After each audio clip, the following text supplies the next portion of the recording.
ओम शांति। प्रातः मुरली। बाप दादा मधुबन।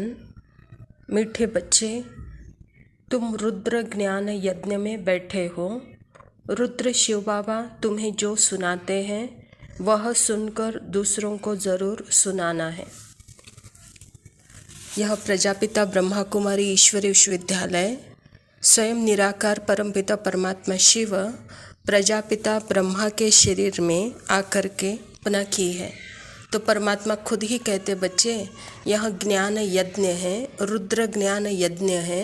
तो रुद्र परमात्मा शिव बाबा जो सुनाते हैं बच्चे दूसरों को भी ज़रूर सुनाना है। प्रश्न है, बाप ने भी यज्ञ रचा और मनुष्य भी यज्ञ रचते हैं, दोनों में मुख्य कौन सा अंतर है? बाबा कहता उत्तर में, मनुष्य रुद्र यज्ञ रचते हैं कि शांति हो अर्थात विनाश न हो, लेकिन बाप ने रुद्र यज्ञ रचा है कि इस यज्ञ से विनाश ज्वाला निकले और भारत स्वर्ग बने। बाप के इस रुद्र ज्ञान यज्ञ से तुम नर से नारायण अर्थात मनुष्य से देवता बन जाते हो। उस यज्ञ से तो कोई भी प्राप्ति नहीं होती। यह परमात्मा ने आकर इस धरा पर रुद्र अर्थात शिव ज्ञान देते हैं, तो इस ज्ञान से समझ मिलती है कि मैं कौन हूँ। जब मैं आत्मा निराकार सदा पवित्र सदा शांत सदा प्रेम स्वरूप सदा आनंद स्वरूप सदा शक्ति स्वरूप जब इस स्थिति में है तो हमारे से कोई विकर्म नहीं है, और जो भी से कोई विकर्म नहीं होंगे, और जो भी विकर्म अब तक हमने किए हैं तो जैसे कि उसका नाश कहता बाबा। तो परमात्मा खुद ही कहता है बच्चे इस ज्ञान यज्ञ से विनाश ज्वाला प्रज्वलित हुई। सबको सेल्फ रियलाइजेशन होगा कि मेरे से क्या पाप हुआ है, और वहाँ पे पापों का प्रायश्चित करना है। और दूसरा, सदा स्वधर्म में रहते पुण्य कर्म करते रहेंगे, क्योंकि आत्मा समर्थ है और समर्थ कार्य करने के लिए वो शक्तिशाली है। तो अब तक भी अपने स्वधर्म में न होने के कारण हमने कोई पुण्य का काम नहीं किया, लेकिन सबसे बड़ा पुण्य का काम है अपने स्वधर्म में टिककर कुछ भी हो उसको बिंदु लगाना। यह सबसे बड़ी बात है। तो इसलिए बाबा भी कहता बच्चे इस रुद्र ज्ञान यज्ञ से विनाश होगा अर्थात नेगेटिव का विनाश होगा और सदा के लिए सुखदायी पॉजिटिव संकल्प की स्थापना होगी।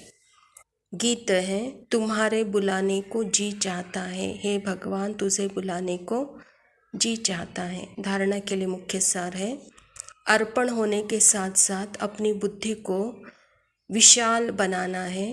उच्च पद के लिए अच्छी रीति धारणा करनी है और करानी है। परमात्मा इस धरा पर आकर रुद्र ज्ञान यज्ञ रचते हैं, तो उस परमात्मा के ऊपर अर्पण होने के लिए बाबा कहता विशाल बुद्धि चाहिए। क्योंकि आज तक भी हम अपने आप को हद अर्थात देह समझ बैठे थे और देह के माता पिता से हम जुड़े हुए थे, लेकिन मैं आत्मा, मैं सदा की परमात्मा की संतान हूँ। जब परमात्मा आते हैं तो बच्चे उस परमात्मा के ऊपर अर्पण हो जाओ, तो अपनी बुद्धि को विशाल करो कहता बाबा। क्योंकि किसके साथ हो, कौन तुम्हारा बाप है, उसकी मालिकियत क्या है और मैं किसकी मालिक बनने वाली हूँ, उसके लिए बाबा कहता थोड़ी बुद्धि को विशाल करो, विचार करो कहता बाबा। दूसरा पॉइंट है, बाप समान निरअहंकारी बनना है। अहंकार छोड़ बाप से अति लव और रिगार्ड रखना है। देह अभिमान में नहीं आना है।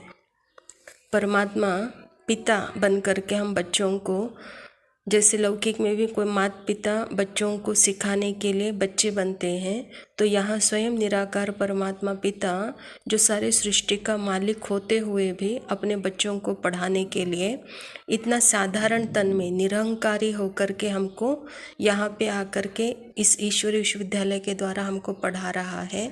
उसको कोई अहंकार नहीं है। तो बाबा के समान, अपने बाप के समान बच्चे निरअहंकारी रहो। लव और रिगार्ड हर आत्मा को दो। देहाभिमान छोड़ो, अहंकार छोड़ो कहता बाबा।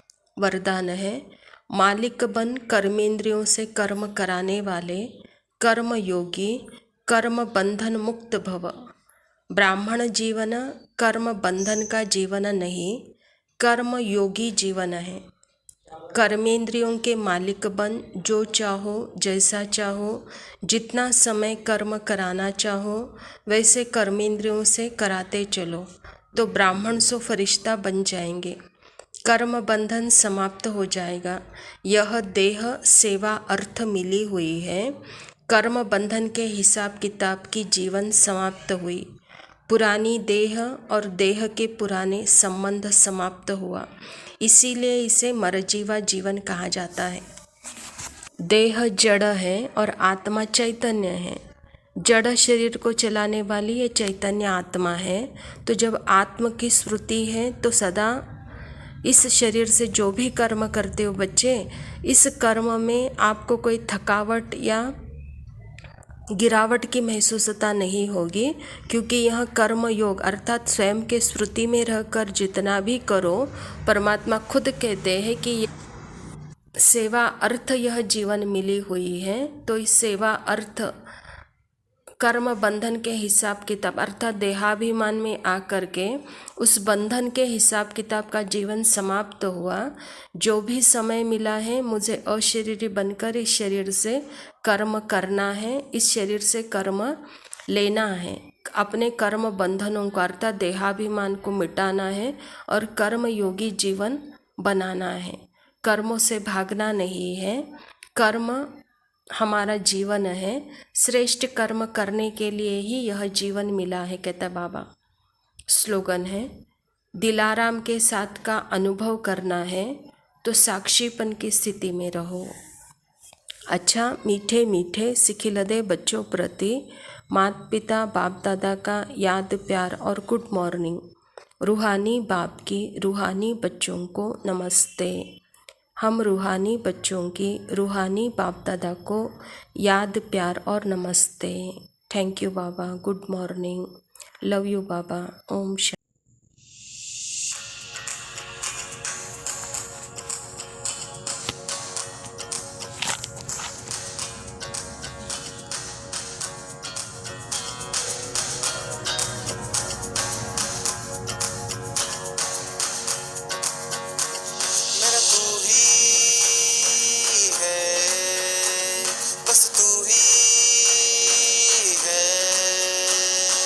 बाबा मैनू छड़ियो ना के तेरे बिना दिल नहीं लगना,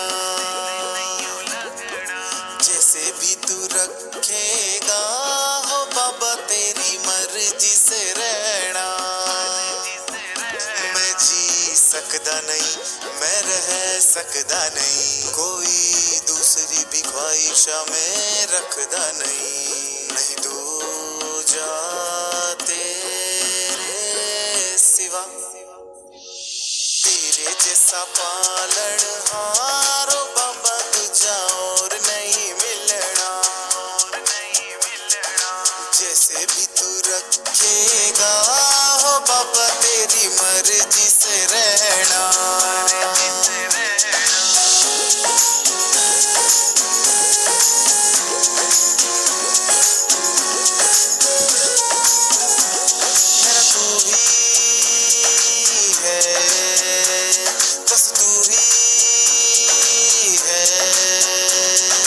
सांवरे तू चरणों की सेवा दे मुझे, मुझसे ना होगी कभी शिकवा तुझे। सांवरे तू चरणों की सेवा दे मुझे, मुझसे ना होगी कभी शिकवा तुझे। तूने ठुकराया तो मैं और कहाँ जाऊं, तेरे जैसा यार बाबा दूजा नहीं पाऊं। मैं जी सकदा नहीं, मैं रह सकदा नहीं, कोई दूसरी भी ख्वाहिशा में रखदा नहीं।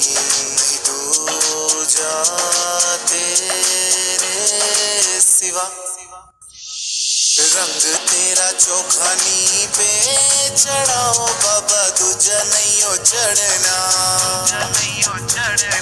रंग तेरा सौरभ पे चढ़ाओ बाबा दूजा रंग नहीं हो चढ़ना। मेरा तू ही है, बस तू ही